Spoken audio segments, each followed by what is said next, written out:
Akshraj news, अचूक वेध, अचूक बातमी। कळंबमध्ये शिवसेनेकडून बदलापूर घटनेचा तीव्र निषेध, आरोपीला फाशी देण्याची मागणी।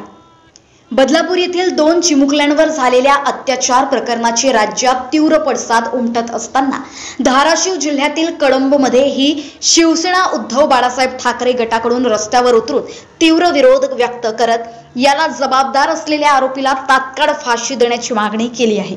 या प्रकरणाशी संबंधित शाळा संचालक आणि शालेय प्रशासनावर पोस्को अंतर्गत गुन्हा दाखल करावा, मुख्यमंत्री आणि गृहमंत्री यांनी घटनेची जबाबदारी घेऊन राजीनामा द्यावा, तसेच बदलापूर घटनेचे वार्तांकन करणाऱ्या महिला पत्रकाराबद्दल अपशब्द वापरणाऱ्या बदलापूरच्या माजी नगराध्यक्ष विरुद्ध गुन्हा दाखल करावा, तसेच सरकारबद्दल नाराजी व्यक्त केली आहे। यावेळी शिवसेना उबाटा गटाच्या महिला तालुकाध्यक्ष धनश्री कवडे, प्राध्यापक दिलीप पाटील, जिल्हा उपाध्यक्ष प्रदीप मेटे, श्याम नाना खबाले, विश्वजित जाधव, निर्भय घुले तसेच पदाधिकारी कार्यकर्ते मोठ्या संख्येने उपस्थित होते। अक्षराज मीडियासाठी संगीता वनकडस, कळंब, धाराशिव। फाशी द्या, फाशी द्या, फाशी द्या।